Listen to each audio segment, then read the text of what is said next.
Los Noboa, una de las familias más adineradas del país, están en boca de todos últimamente. Que entre el dinero y el amor al pueblo ecuatoriano y el amor al trabajo, prefiero yo directamente el trabajo. Ya todos sabemos que son expertos en hacer dinero, pero no todos conocemos el inicio de su fortuna. Hoy recorreremos la historia detrás del gran imperio Noboa, desde los inicios de su padre, pasando por las empresas de Alvarito y las de Isabel Noboa. Quédate hasta el final para conocer una historia de éxito empresarial con una familia que no deja de sorprendernos. Bueno, estamos a un mes de las elecciones, o menos de un mes, de hecho, estamos ya casi con las elecciones. Tenemos encuestas, sabemos que Daniel Noboa está, es muy probable, siendo objetivos, sin tratar de decir que ni por quién voy a votar yo, ni nada de eso, pero siendo objetivos sabemos, el Ecuador entero sabemos que está primero en las encuestas, está Daniel Noboa, y es bastante difícil, como ya lo hemos venido diciendo nosotros, es bastante difícil que gane Luisa González. De aquí este mes es como el Pepa, se viene la parte más fuerte. Es como que las campañas se van a hacer más fuertes, seguramente, y aparte que también se viene el debate, que ya vimos que en la primera vuelta sí marcó un antes y un después en estas elecciones. Y de lo que vamos a hablar hoy, tratando como de entender mucho más en el caso de la familia Noboa, vamos a hablar de todo este imperio Noboa, de Luis Noboa Naranjo y de cómo pasa. Es una historia, la verdad es una historia, sí es una historia de motivación, de perseverancia.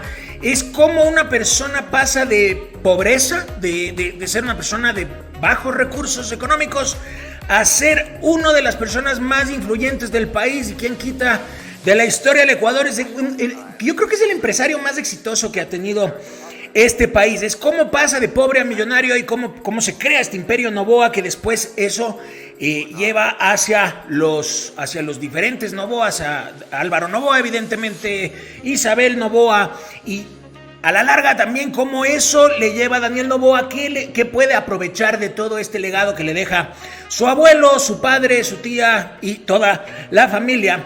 Y tenemos, obviamente, para las personas que empiecen a escribirnos y empiecen a comentar aquí, tenemos sorteos. Vamos a estar sorteando algunos cafés de la marca más top que tiene este país, que es Cosecha Roja. Vamos a estar sorteando algunos cafés, los enviamos a domicilio, imagínense, no tienen que hacer nada más que comentar y nosotros automáticamente les empezamos a mandar los cafés a la dirección que cada uno de ustedes nos diga. De hecho, tenemos un montón de comentarios de los últimos videos, se han hecho súper virales, con muchos comentarios, así que súper contentos y agradecidos con sus críticas, con sus comentarios de halago. También bienvenido todo lo que ustedes quieran decir.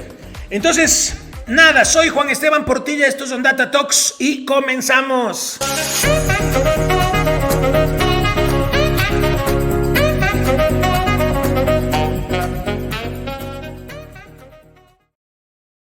Vamos primero con este señor, este money maker, como lo estábamos poniendo, money maker del siglo XX, es Luis Noboa Naranjo. Él nace en Ambato. Yo les soy sincero, la verdad es que casi nada de lo que les vamos a contar sabía. Hicimos un trabajo ahí de investigación para poder recopilar información, contrastar, porque hay mucha información y también hay cosas que por ahí, como ya ha pasado mucho tiempo, también hay cosas que nos tocó contrastar porque no sabíamos realmente qué es. Nace en Ambato el 1 de febrero en 1916, muere en Nueva York después ya en épocas que ya todos los podemos recordar, el 28 de abril de 1994. Él se queda huérfano, que me llamó la atención desde temprana edad. Su padre tuvo un accidente a caballo, por ahí decían que era caballo, en otras fuentes vimos que por ahí que le había pateado un caballo, pero en todo caso se queda huérfano desde temprana edad. Es una familia que vivía con las justas, una mamá que peleaba, que la luchaba para salir adelante con su familia, con sus hijos. Y en el caso de Luis Noboa, empieza desde los 11 años, imagínense, desde los 11 años empieza a ayudarle a su madre para los gastos de la casa y pasa por todas las diferentes facetas de una persona que empieza, bueno, imagínense, desde los 11 años trabajando. Empieza como lustrabotas, vendedor de lotería, vendedor ambulante de revistas, vendía estampillas, anunciaba peleas de box, o sea, como en el intermedio de cada una, o sea, durante las peleas empezaba a anunciar los asaltos cuando había peleas de box. Entonces obviamente pasa por muchos puestos de trabajo, pero desde bastante, o sea, desde bien abajo y, o sea, quién diría en lo que se transforma después. Él en su primer matrimonio, porque tiene dos, en su primer matrimonio se casa con Isabel Pontón y tiene 6 hijos. Por ahí obviamente los más conocidos son Alvarito, Isabel Noboa, pero también tiene otros 4 hijos más y después tiene un segundo matrimonio con quien no tiene hijos, con Mercedes Santiesteban.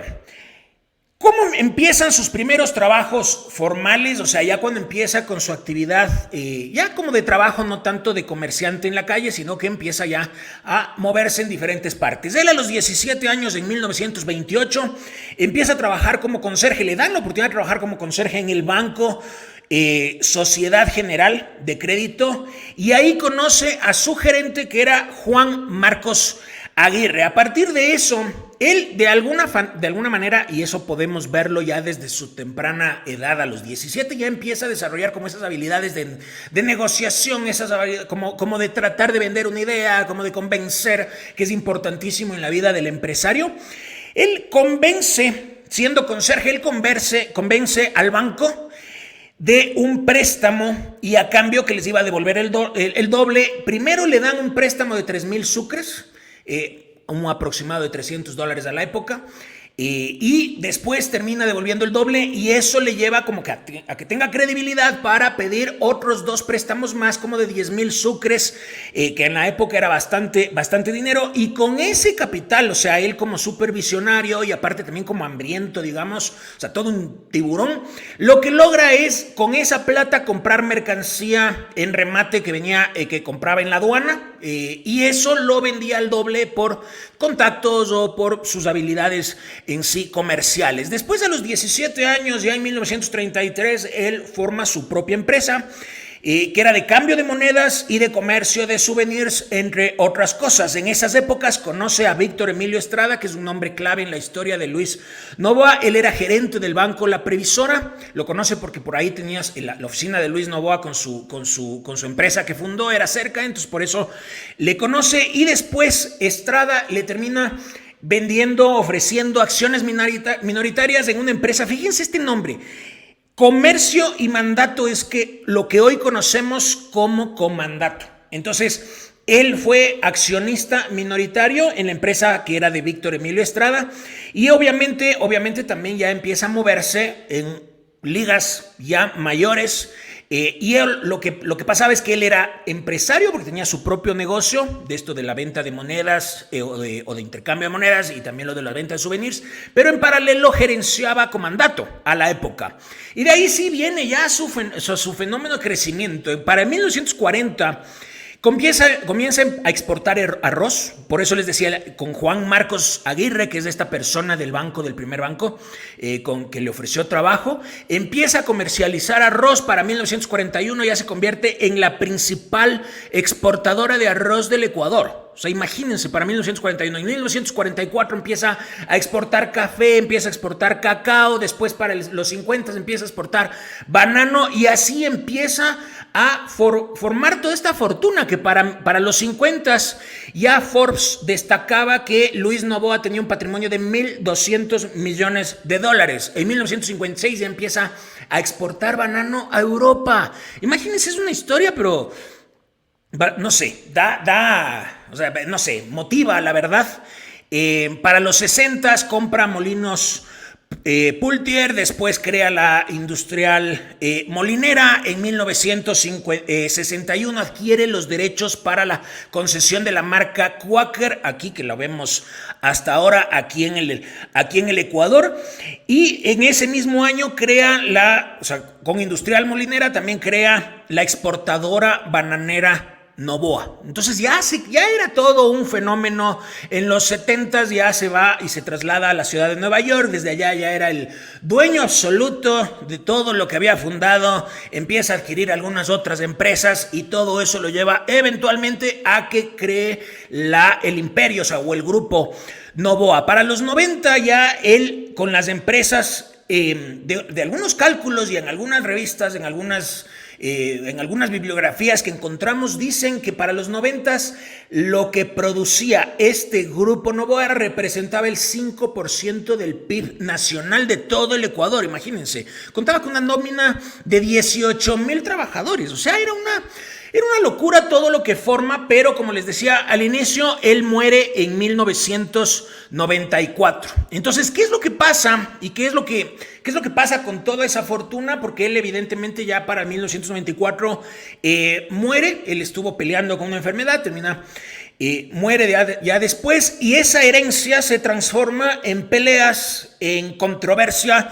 Era una herencia de alrededor de lo que estábamos calculando o viendo y leyendo y curioseando, investigando, $2,000 millones.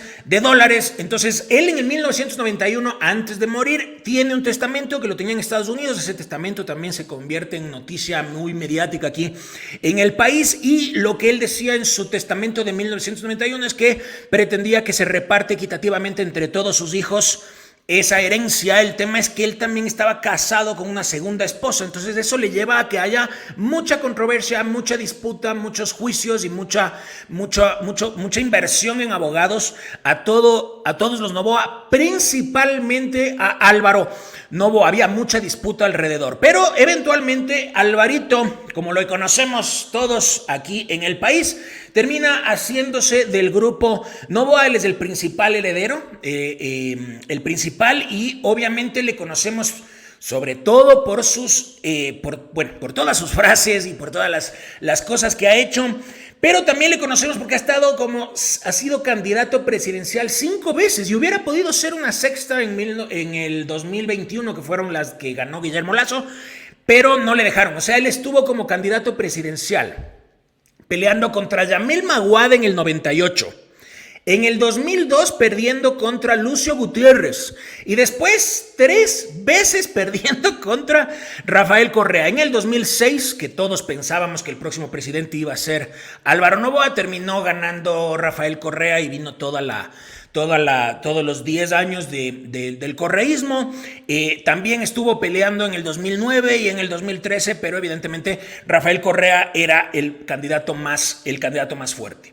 Por el otro lado, y esta es una figura importantísima, sobre todo en el ámbito empresarial aquí en el país, no solamente por su visión, sino también por ser mujer y ser una visionaria, que es Isabel Novoa. Ella es la fundadora del grupo Novis. Como parte de la herencia, ella se queda con Mall del Sol, o sea, en esto que les decía de toda esta repartición y de los acuerdos a los que llegaban. Ella se queda con Mall del Sol y también se queda con la azucarera Valdés. Entonces, ella funda por su propia cuenta, para 1997 el grupo Novis, que es realmente el imperio que tiene ella. Para el 2005 compra la Universal, que estaba quebrada desde mucho tiempo antes, ya estaba declarada en bancarrota, y ella compra en el 2005. De lo que estábamos leyendo, a ella le tocó bastante duro, porque fíjense que desde el 97 que ella crea su propio grupo, tenía que enfrentar toda la crisis que había en esas épocas, la crisis del feriado bancario, la crisis de la dolarización, la crisis después se mete con lo de la Universal, y ella misma en algunas entrevistas que estuvimos viendo dice que muchos de sus errores también fueron, ella también se equivocó en muchas cosas, falta de experiencia por ahí, por ejemplo decía que ella no sabía nada de un centro comercial y le tocó asumirlo de Mall del Sol, entonces algunas cosas, pero se asesoró, se preparó, dijo que además le habían recomendado contratar a la consultora McKinsey, por ejemplo, se preparó en los Estados Unidos y eso le llevó eventualmente a que hoy por hoy la conozcamos en esa figura de liderazgo impresionante que tiene y que además yo creería que todo el país, sobre todo en el sector empresarial, es sinónimo de éxito. Es sinónimo de éxito y además que ella ha luchado desde los 90. Y es que ahora vemos a una mujer en posiciones de liderazgo, evidentemente hoy no nos llama la atención, pero en los 90, seamos honestos, en los 90 sí llamaba la atención. Entonces hoy es una de las empresarias más influyentes del Ecuador y su grupo tiene presencia en el sector agrícola, turístico, inmobiliario, comercial, etcétera. O sea, es una locura lo que tiene. Entonces todo eso nos lleva, y esta es la parte que hay que tomarla en cuenta, todo esto nos lleva a analizar qué legado de todo esto que acabamos de ver ahora, qué legado le deja a Daniel Noboa, que siendo honestos, yo les diría, si es que tuviera que lanzar, pero todo, así como cuando uno se va a un casino y se va así, le apuesta todo a un número, yo estoy pero casi seguro, no puedo asegurarlo porque uno no sabe y además en política puede que las cosas cambien de aquí a un mes, pero es 95% seguro que el próximo presidente del Ecuador va a ser Daniel Noboa. Por más campañas sucias del lado del correísmo y por más también que la vicepresidente de Daniel Noboa se encargue de decir es que dice cada cosa, yo no sé cuál es peor, si Andrés Arauz o ella. O Verónica Abad, no sé cuál, parece que están en una competencia, están mancha todo lo que están tratando de construir de lado, porque es una elección, pues a la final de cuentas, y los dos están, pero que se enfocan en acabar con esas posibles opciones de presidencia, entonces, o de ganar las elecciones. Entonces, ¿qué le deja todo esto a Daniel Noboa? Fíjense, a ver, primero, la visión Noboa. La visión Noboa, ¿a qué queremos referirnos nosotros con esto de la visión Noboa? ¿Quién más conectado y quién más preparado por todo lo que ha visto desde su abuelo, su papá y su tía que Daniel Noboa? Entonces, conexiones, redes, contactos, posibles alianzas, colaboraciones empresariales, todo eso él ya lo tiene en su ADN. Aparte que, esto a mí siempre me gusta decirlo, normalmente uno se impone hasta donde quiere llegar. Evidentemente hay casos en los cuales no es tan exacto, pero es como cuando uno está trepando una montaña y cuando ya ves al final de la montaña que ya estás llegando a la parte más... cuando ya estás llegando a la cumbre, ese rato empiezas a sentir el cansancio y es como súper, no sé, en la mente te juega una mala pasada.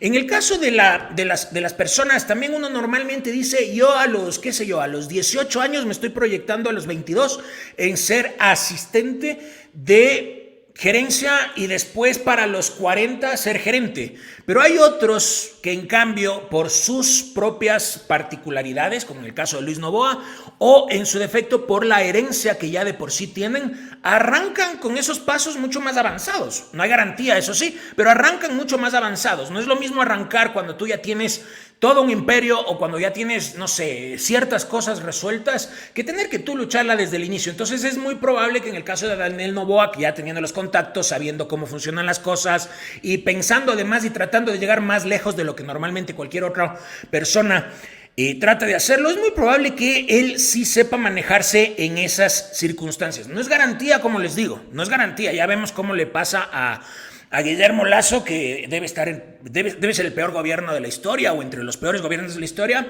pero en todo caso tiene todo eso. Además, conocimiento empresarial, o sea, él está vinculado al sector empresarial desde siempre, lo ha visto a su papá, le ve a su tía, o sea, sabe cómo formular políticas económicas porque entiende desde el lado del empresario qué es lo que se requiere, sabe cómo promover un entorno favorable para hacer empresa. Él de por sí, con su abuelo, con su padre, con su tía, qué visión más emprendedora de la que puede tener él. A mí eso, por ejemplo, sin significar que yo sé que después a la larga a mí ya me pasó con Guillermo Lasso que le apostaba a él.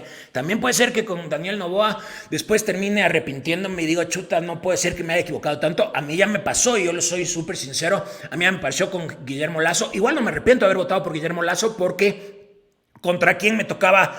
o sea, era o Guillermo Lasso o Andrés Arauz. Yo estoy seguro que si es que tendría que escoger de nuevo, seguramente votaría igual por Guillermo Lasso. Y acá, en el caso de Daniel Noboa, o sea, sí tiene esa visión. Además, nosotros aquí hablamos de negocios, hablamos de empresa, hablamos de crecimiento, hablamos de todas esas cosas. Y está mucho más alineado a eso que nosotros también buscamos. Tiene los recursos financieros, tiene todo un legado Noboa, un imperio Noboa a su favor, contactos, la experiencia, además tiene la experiencia, son 5 candidaturas que ha tenido Alvarito. O sea, eso también le lleva a él a que tenga esa experiencia. Él ha recorrido el país acompañándole a su papá. Eso le da experiencia, evidentemente, y aparte que también sabe cómo se maneja la vida pública, sabe cómo comunicarse y también sabe, es preparado, tiene algunos estudios, ha trabajado, tiene experiencia hasta en política porque fue asambleísta. Entonces yo creo que tiene todo como para triunfar. Además es joven pero experimentado, entonces eso a mí por lo menos me entusiasma. Ojalá que en la práctica no yo igual también soy sincero, no voté por él en primera vuelta, pero ahora no les digo por quién, o sea, ahí hay que ponerle como no les digo por quién, pero habrá señales. Creo que con todo lo que hemos dicho ahorita, ya las señales están dichas.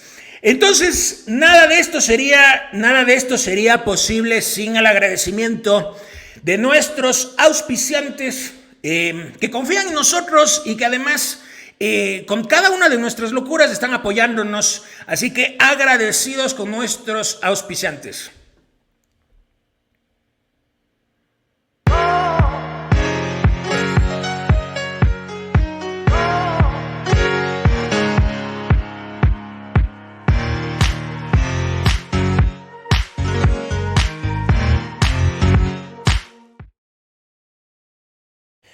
Fíjense estos cafés que no, o sea, yo no me canso de decir, son los cafés, es que son muy top, muy top. Me fui a un evento, el fin de semana estuve en La Palma y ver ahí Cosecha, o sea, La Palma es un club, es chuta, pero muy top.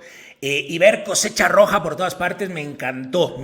O sea, eso demuestra ese nivel que tienen estos cafés que son realmente muy top. Lo más top que tiene este país. También, obviamente, ¿por qué no promocionarnos nosotros? Si tienen algún tipo de requerimiento, confíen en nosotros. Nosotros estamos siempre buscando soluciones. Es que quieren estar con sus marcas. Aquí tenemos opciones para auspicios, tenemos diferentes paquetes, canjes, etcétera. Así que ahí tienen un correo electrónico, igual nos pueden seguir en las redes sociales. Pueden ver todo lo que hacemos, pueden verlo en nuestra web. O sea, en nuestra web pueden ver todo lo que hacemos, www.ondata.com.es. O sea, ahí pueden ver nuestro podcast, ahí están los accesos para verlo en YouTube, para verlo en Spotify, para verlo en Apple Podcast.